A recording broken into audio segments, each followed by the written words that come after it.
नमस्कार, मैं हूं आपके साथ शिप्रा झा और आप देख रहे हैं देश का सबसे पहला समझाने वाला बुलेटिन खबर तो समझिए। इस प्राइम टाइम बुलेटिन में हम आपको दिन भर की सबसे चर्चित और असरदार खबरें दिखाते हैं और उन्हें आसान भाषा में विस्तार से समझाते भी हैं।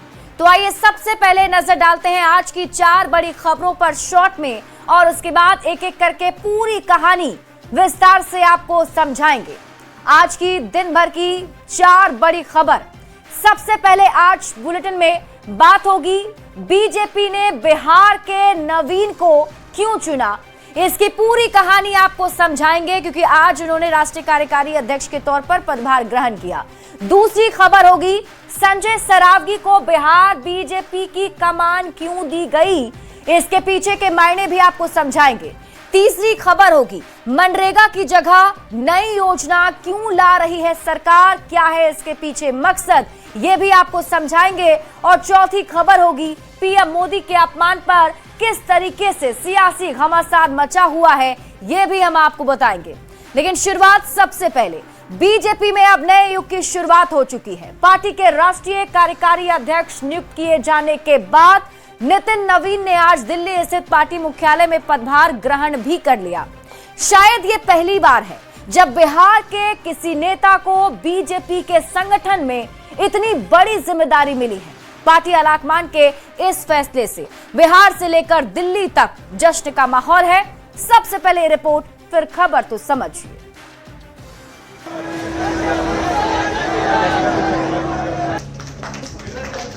और इसी के साथ देश ही नहीं दुनिया की सबसे बड़ी पार्टी भारतीय जनता पार्टी में नए युग की शुरुआत हो गई। पार्टी के राष्ट्रीय कार्यकारी अध्यक्ष नियुक्त हुए नितिन नवीन ने दिल्ली के पार्टी मुख्यालय में पदभार ग्रहण किया। उनके स्वागत में बीजेपी के तमाम बड़े चेहरे नजर आए। पार्टी के मौजूदा राष्ट्रीय अध्यक्ष जेपी नड्डा और केंद्रीय गृह मंत्री अमित शाह उन्हें कुर्सी तक ले गए। तमाम बड़े लोग और हजारों कार्यकर्ताओं की मौजूदगी में दिल्ली के दीनदयाल उपाध्याय मार्ग स्थित पार्टी हेडक्वार्टर की रौनक देखने लायक थी। सफल संगठनकर्ता आज पार्टी के राष्ट्रीय कार्यकारी अध्यक्ष हैं। ये भाजपा में ही हो सकता है, बाकी जगह नहीं हो सकता, जो खानदान बेस्ड है। और वो मेरी कंस्टिट्यूएंसी से आते हैं, पटना साहिब। मैं उन्हीं के विधानसभा में वोटर भी हूँ। बेहद ही सरल, सहज और सुलभ व्यक्तित्व के धनी नितिन नवीन पटना के बांकीपुर सीट से 5 बार के विधायक हैं और बिहार सरकार में पथ निर्माण मंत्री की जिम्मेदारी संभाल रहे हैं। यही नहीं, पार्टी में संगठन के हर स्तर पर काम किया है। युवा मोर्चा, राज्य सरकार और राष्ट्रीय संगठन तक का सफर तय किया। पार्टी में उन्हें एक अनुशासनात्मक ऑर्गेनाइजर, स्ट्रॉन्ग स्ट्रेटेजिस्ट माना जाता है। बांकीपुर सीट से लगातार 5 बार विधानसभा चुनाव जीते हैं। वैसे तो नितिन नवीन को राजनीति विरासत में मिली। पिता नवीन किशोर सिन्हा की गिनती बीजेपी के वरिष्ठ नेताओं में होती थी। पटना वेस्ट सीट से पिता 3 बार विधायक रह चुके थे। अचानक पिता के निधन के बाद 2006 में नितिन नवीन ने विधानसभा का चुनाव लड़ा और तब से लेकर अब तक लगातार 5 बार चुनाव जीतते रहे। राजनीति की शुरुआत भारतीय जनता पार्टी युवा मोर्चा से की। बीजेवाईएम के राष्ट्रीय महामंत्री और बिहार प्रदेश अध्यक्ष के तौर पर काम किया। यही नहीं, अलग अलग राज्यों में प्रभारी की भूमिका भी नितिन नवीन ने खुद को साबित किया। संगठनात्मक स्तर पर बीजेपी ने बड़ा और बेहद अहम फैसला उनकी संगठन क्षमता और चुनावी रणनीति, प्रशासनिक अनुभव और जमीनी पकड़ को ध्यान में रखते हुए लिया है। बीजेपी के अंदर यह नियुक्ति आने वाले लोकसभा और विधानसभा चुनावों के लिहाज से बेहद अहम मानी जा रही है। अब नितिन नवीन की भूमिका केवल बिहार या किसी एक राज्य तक सीमित नहीं रहेगी, बल्कि वे देश भर में संगठनात्मक फैसले, चुनावी तालमेल और रणनीति में निर्णायक भूमिका निभाएंगे। पार्टी नेतृत्व को भरोसा है कि नितिन नवीन की राजनीतिक समझ, प्रशासनिक अनुभव और रणनीतिक सोच बीजेपी को आने वाले चुनावों में और मजबूती देगी। न्यूज 18 के लिए दिल्ली से अमितेश सिंह और पटना से अमित कुमार के साथ ब्यूरो रिपोर्ट। और अब आप खबर तो समझिए, वर्तमान बीजेपी के राष्ट्रीय अध्यक्ष का कार्यकाल खत्म हो चुका है, यानी कि जेपी नड्डा को 2 साल से एक्सटेंशन मिल रहा है और 14 दिसंबर को बीजेपी ने बहुत बड़ा फैसला लिया। बीजेपी ने फैसला लेते हुए नितिन नवीन को राष्ट्रीय कार्यकारी अध्यक्ष बनाने का ऐलान किया, वो भी तब जबकि बीजेपी में शीर्ष स्तर के कई बड़े नेता मौजूद हैं। बावजूद इसके पार्टी ने युवा चेहरे पर भरोसा जताया है। तो ऐसे में बीजेपी में नवीन युग को समझना जरूरी है कि आखिर बीजेपी ने नितिन नवीन पर भरोसा क्यों जताया। तो आइए पहले नितिन नवीन को समझते हैं। बीजेपी के सबसे युवा राष्ट्रीय कार्यकारी अध्यक्ष नितिन नवीन बने हैं। नितिन नवीन ने 45 साल की उम्र में बीजेपी की कमान संभाल ली है। मतलब ये कि 45 की बीजेपी हुई, यानी कि बीजेपी पार्टी को बने हुए 45 साल हुए हैं और 45 साल के नितिन नवीन को उस पार्टी का राष्ट्रीय कार्यकारी अध्यक्ष चुना गया है। ऐसे में यह समझना जरूरी है कि नितिन नवीन को बीजेपी की कमान आखिर क्यों मिली। तो एक कर्मठ कार्यकर्ता के रूप में नितिन नवीन की पहचान है, एक युवा और परिश्रमी नेता के तौर पर इनकी पहचान है। संगठन का भी नितिन नवीन को काफी अच्छा खासा अनुभव रहा है। विधायक और मंत्री के रूप में उन्होंने अनुभव तो लिया ही है, जमीन पर भी काम करने के लिए नितिन नवीन जाने जाते हैं। यही नहीं, नितिन नवीन सहज और सरल व्यक्तित्व के धनी हैं। नितिन नवीन ने संगठन के हर स्तर पर काम किया है। नितिन नवीन ने संगठन के हर स्तर पर काम करके अपनी पहचान बनाई है। बिहार युवा मोर्चा के अध्यक्ष रहते हुए संगठन को उन्होंने मजबूत करने की कोशिश की, तो वहीं दूसरी ओर छत्तीसगढ़ के प्रभारी की जिम्मेदारी जब उन्हें मिली तो उसे बखूबी निभाया। नितिन नवीन के प्रभारी रहते ही बीजेपी ने छत्तीसगढ़ में कांग्रेस को हटाकर अपनी सरकार बनाई थी। नितिन नवीन पर केंद्रीय नेतृत्व ने भरोसा क्यों जताया है वो आपको आसानी से समझा जा सकता है कि छत्तीसगढ़ के प्रभारी के तौर पर एक अहम जिम्मेदारी नितिन नवीन को जब दी गई तो उन्होंने बखूबी इसे निभाया। बूथ लेवल मैनेजमेंट हो, संगठन विस्तार हो या फिर चुनावी तालमेल, इन सब पर उनका फोकस था। बेहतर संगठन शक्ति के दम पर ही छत्तीसगढ़ में बीजेपी को बड़ी जीत नितिन नवीन के नेतृत्व में ही मिली थी। इसके अलावा कुछ और भी कई खास बातें हैं जिसने नितिन नवीन को बीजेपी के बिल्कुल शीर्ष पद पर पहुंचा दिया है। दरअसल पश्चिम बंगाल में विधानसभा का चुनाव है और नितिन नवीन की जो जाति है वो कायस्थ है, कायस्थ समाज से आते हैं। पश्चिम बंगाल की अगर हम बात करें तो वहां पर कायस्थ समाज का काफी ज्यादा अच्छा प्रभाव है। और ये भी बता दें कि आजादी के बाद 37 साल तक कायस्थों के हाथ में सत्ता रही है। नितिन नवीन की नियुक्ति से बंगाली भद्रलोक को इंप्रेस करने की एक कोशिश भी हो सकती है और यही वजह है कि ये बड़ा मास्टर स्ट्रोक बीजेपी की तरफ से खेला गया है।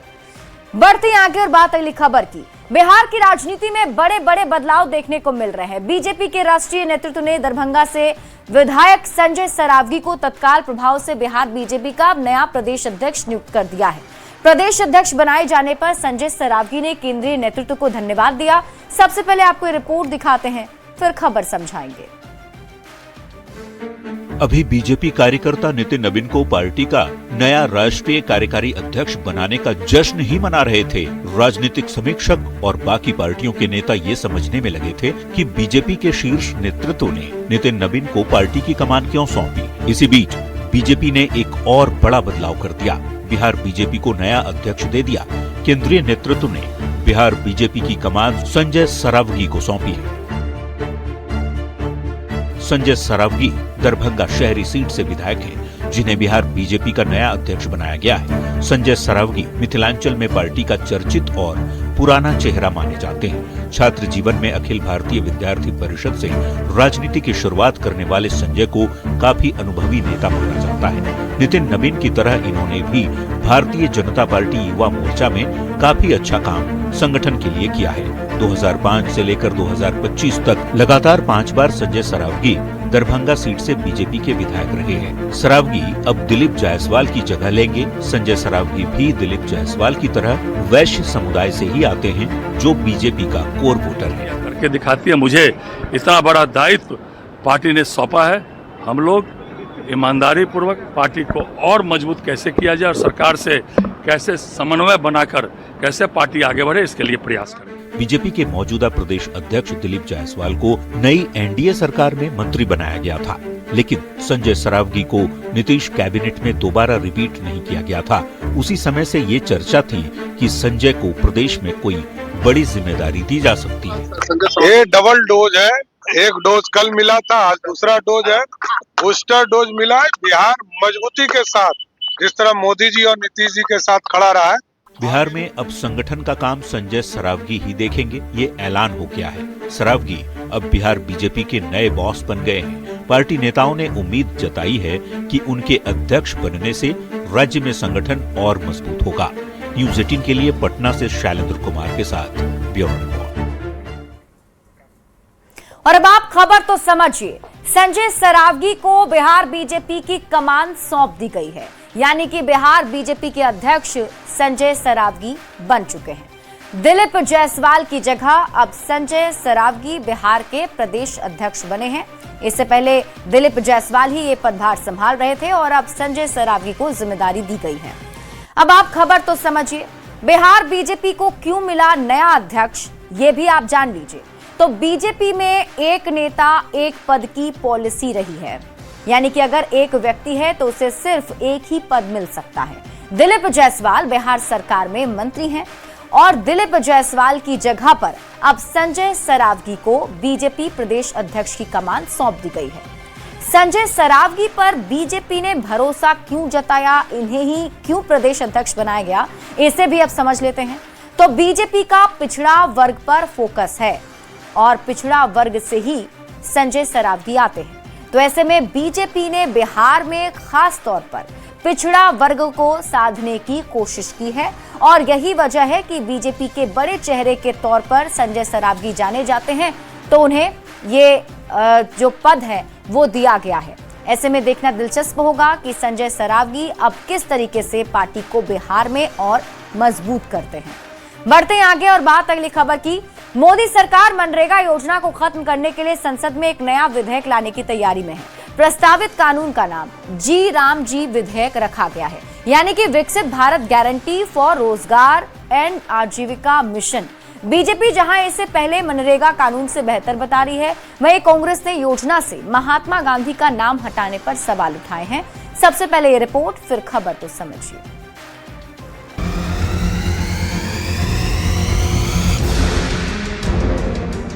केंद्र सरकार ग्रामीण रोजगार योजना को लेकर बड़ा बदलाव करने की तैयारी में है। सूत्रों के मुताबिक महात्मा गांधी राष्ट्रीय ग्रामीण रोजगार गारंटी अधिनियम को खत्म कर उसकी जगह एक नया कानून लाया जा सकता है। इस नए कानून का नाम विकसित भारत गारंटी फॉर रोजगार एंड आजीविका मिशन होगा। नए प्रस्ताव के तहत हर ग्रामीण परिवार के एक सदस्य को जो बिना स्किल वाला मैनुअल काम करने को तैयार है, उसे हर साल 125 दिन के वेतन वाले रोजगार की कानूनी गारंटी दी जाएगी। पहले 100 दिन रोजगार की गारंटी थी, मजदूरी सीधे बैंक खाते में जाती है। कांग्रेस सांसद प्रियंका गांधी ने इस पर ऐतराज जताया कि महात्मा गांधी का नाम इस योजना से क्यों हटाया जा रहा है। उनका कहना है कि सरकार का मकसद और मंशा क्या है, समझ नहीं आ रही। महात्मा गांधी जी का नाम क्यों हटा रहे हैं? महात्मा गांधी जी तो इस देश के सबसे बड़े नेता इतिहास में, दुनिया में, विश्व में माने जाते हैं, तो उनका नाम हटाने के लिए मुझे समझ में नहीं आ रहा कि मकसद क्या है। बताया जा रहा है कि इस बिल को लोकसभा के सदस्यों के बीच सर्कुलेट कर दिया गया और इसे संसद के शीतकालीन सत्र में पेश किया जा सकता है। बिल का मकसद विकसित भारत 2047 के विजन के साथ तालमेल बिठाना है। Bureau report, news 18। और आइए अब खबर को समझते हैं। खबर ये कि सरकार ग्रामीण रोजगार गारंटी के लिए नया बिल लेकर आ रही है। मनरेगा की जगह नए बिल की तैयारी है और जल्द ही सदन में इस बिल को पेश करेगी सरकार। मनरेगा की जगह विकसित भारत जी राम जी योजना लाने जा रही है सरकार। ये बड़ी तैयारी सरकार की है। अब आप खबर तो समझिए, महात्मा गांधी राष्ट्रीय ग्रामीण रोजगार गारंटी कानून, जिसे मनरेगा कहा जाता है, भारत गारंटी फॉर रोजगार एंड आजीविका मिशन, अब ये बन जाएगा, मतलब इसका नाम बदल जाएगा और विकसित भारत गारंटी फॉर रोजगार एंड आजीविका मिशन नया नाम होगा। नए बिल का उद्देश्य क्या है, अब आप इसे समझिए। तो विकसित भारत 2047 के अनुरूप ग्रामीण विकास का नया ढांचा तैयार करना है, यानी कि ग्रामीण इलाके में विकास की पैठ बनानी है। नए बिल में नया क्या होने वाला है, अब आप ये समझिए। तो रोजगार की इसमें गारंटी जो है 125 दिन की होगी, जबकि इसके पहले मनरेगा के तहत 100 दिन की गारंटी हुआ करती थी।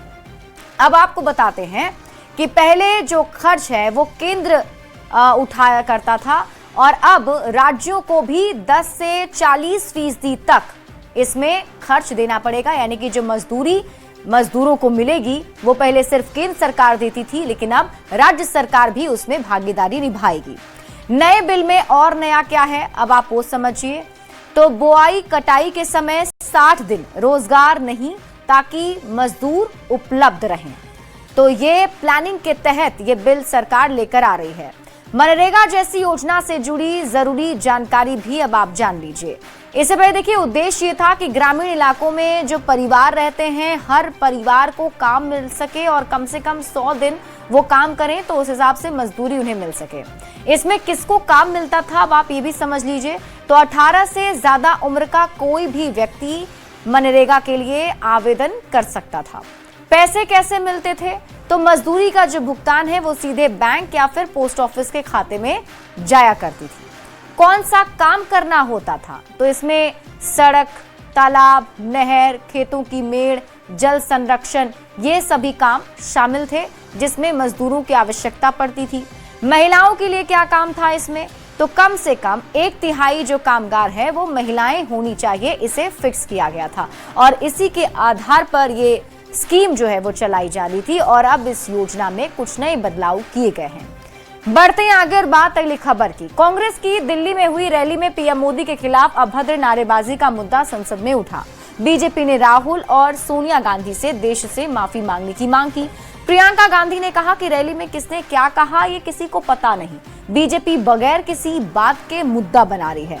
सबसे पहले आप रिपोर्ट देखिए, फिर खबर तो समझिए।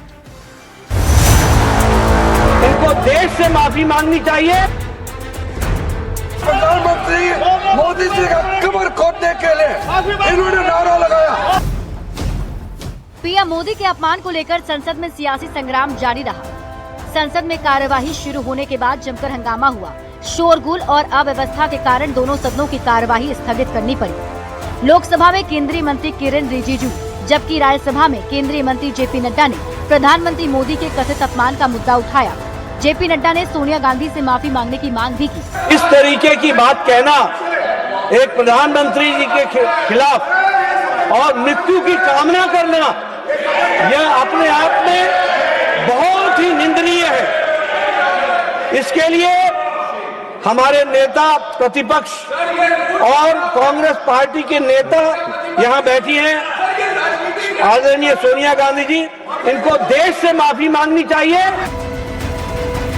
बीजेपी के आरोपों पर प्रियंका गांधी ने कहा कि ये सब सुनी सुनाई बातें हैं, किसने क्या कहा ये किसी को नहीं पता। बीजेपी मुद्दों से ध्यान भटका रही है। हम लोग आपस में बात कर रहे थे कि किसने कहा ये सब, हमें तो मालूम ही नहीं है। हमें मंच पे तो बिल्कुल ऐसा नहीं हुआ। फिर पता चला कि पब्लिक में किसी ने इंटरव्यू दिया, पब्लिक में कोई कह रहा है, कोई कार्यकर्ता है या कौन है, किसी को मालूम भी नहीं है कौन है, उनको खुद नहीं मालूम कौन है। रविवार को रामलीला मैदान में एसआईआर के खिलाफ राहुल गांधी ने रैली की थी। बीजेपी का आरोप है कांग्रेस पार्टी की रैली में नारे लगे कि मोदी तेरी कब्र खुदेगी, आज नहीं तो कल खुदेगी। बीजेपी ने कहा कि ऐसे नारे कांग्रेस पार्टी की सोच और मानसिकता को दिखाता है। Bureau report, news 18। और आइए अब खबर को समझ लेते हैं। देखिए, प्रधानमंत्री नरेंद्र मोदी के अपमान को लेकर बीजेपी ने हंगामा किया और बीजेपी ने कांग्रेस पर कई आरोप लगाए। बीजेपी का आरोप है कि कांग्रेस की रैली में अपमानजनक नारे लगे, पीएम मोदी के खिलाफ अपमानजनक नारे लगे थे। दरअसल रामलीला मैदान में एक रैली आयोजित की गई थी और इसी रैली में बीजेपी का आरोप है कि कांग्रेस की रैली में अपमानजनक नारे लगाए गए, पीएम मोदी के लिए गलत शब्दों का इस्तेमाल किया गया। कांग्रेस रैली में लगे नारों पर बीजेपी काफी ज्यादा नाराज है और इसे लेकर सियासी घमासान मचा हुआ है। संसद में बीजेपी नेताओं ने विरोध भी जताया और यही नहीं, उन्होंने कहा कि राहुल गांधी और सोनिया गांधी को इसके लिए देश से माफी मांगनी चाहिए। बीजेपी के आरोपों पर प्रियंका गांधी ने क्या कहा, अब आप वो भी समझिए। प्रियंका गांधी ने कहा कि मंच से ऐसा कुछ भी नहीं हुआ है, किसने नारा लगाया ये भी पता नहीं है। बीजेपी मुद्दों से ध्यान भटकाने की कोशिश कर रही है, इसलिए ये मुद्दे उठाए जा रहे हैं। पीएम मोदी के अपमान पर सियासी घमासान को आप समझिए। नरेंद्र मोदी देश के प्रधानमंत्री हैं और देश के प्रधानमंत्री के लिए अपमानजनक नारे क्यों लगाए गए, ये बड़ा सवाल है। सवाल ये, जब जब मोदी को गाली दी गई, नुकसान विपक्ष का ही हुआ है। बिहार चुनाव से पहले भी कांग्रेस के कार्यक्रम में ऐसी बात हुई थी। बिहार में कांग्रेस महज 6 सीट पर सिमट गई थी और एक बार फिर से पीएम मोदी के अपमान को लेकर के हंगामा बरकरार है। इसी के साथ इस बुलेटिन में अभी के लिए बस इतना ही। आप देखते रहिए न्यूज़ 18 बिहार झारखंड।